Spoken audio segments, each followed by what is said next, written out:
আমাকে যদি একটা কলা গাছ এনে দেন যে তোমার সাথে অভিনয় করতে হবে, আমি ওর সাথে অভিনয় করবো। ওই যে বললাম, ডিরেক্টর যদি চায় আমার সাথে কোনো কলা গাছকে দেখাবে, নিশ্চয়ই মধ্যে একটা গল্প আছে, তাই না? তো আমার কাছে আসলে এটা ইম্পর্টেন্ট না।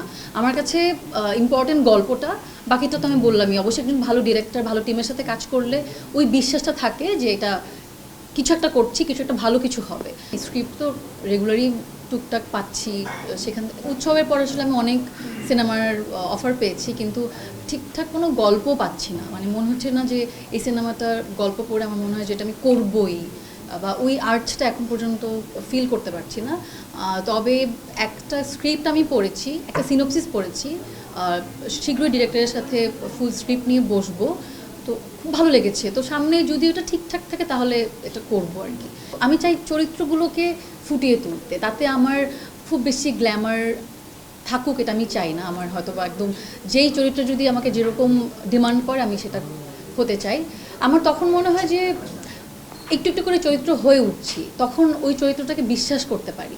তো আর সাথে যদি একটা ভালো স্ক্রিপ্ট থাকে যেখানে আসলে চরিত্রকে নিয়েই আগানো, অনেক সময় থাকে না যে চরিত্রের বাইরে আমরা নিজেকে, বা ওই যেসব নায়িকা বা নায়ক নিয়ে কাজ করে ওনাদের একটু ছোঁয়া থাকে, আমি ওইটাও চাই না। তো ওই জায়গা থেকে আসলে একটা ভালো কাজ বা ভালোভাবে অভিনয় করার জন্য সবথেকে বেশি হেল্প করে একটা গল্প, সংলাপ, একটা ভালো টিম। তো যখন সব কিছু একসাথে হয় তখন মানে অভিনয়টা আসলে নিজের মধ্যে থেকেই হয়, তখন আসলে অন্য কিছু নিয়ে চিন্তা করতে হয় না।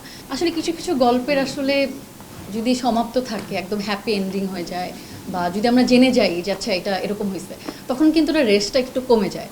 বাট কিছু কিছু গল্পে যদি এরকম কি হবে সেটা আসলে অডিয়েন্সের উপরে ছেড়ে দেওয়া, এইটা কিন্তু একটা রেস্ট অনেক দিন থাকে। যে আপনারা আজকে চিন্তা করবেন আচ্ছা ওদের কি পরে আবার দেখা হয়েছে, ছেলেটা কি টাঙ্গাইলে গেলো বিরিয়ানি খেতে, নাকি মেয়েরা ঢাকায় আসলো বিরিয়ানি খেতে। তো এই যে আপনাদের মধ্যে এই চিন্তাটা বা অডিয়েন্সের যেই ভাবনা থাকবে, এটাই কিন্তু আমাদের ডিরেক্টরের চাওয়া, আমাদের সার্থকতা। কারণ আমরা এটাই চাই যে অডিয়েন্স এটা নিয়ে ভাবুক। তারপর যদি অডিয়েন্স চায়, যদি ডিরেক্টর আরও কিছুক্ষণের পার্ট 2 আনতে চায়, আমার মনে হয় দরকার নাই, কারণ কিছু গল্প অসমাপ্তই সুন্দর, এইটাই। আর হচ্ছে আপনার আমার চরিত্রে আমি কি খুঁজি, আমি সবসময় দেখি যে আসলে গল্পটা কি বলতে চাচ্ছে। মানে এমন কোনো কাজ করতে চাই না, বা এমন কোনো প্রজেক্টের সাথে ইনভলভও হতে চাই না যেখানে আসলে গল্প নেই।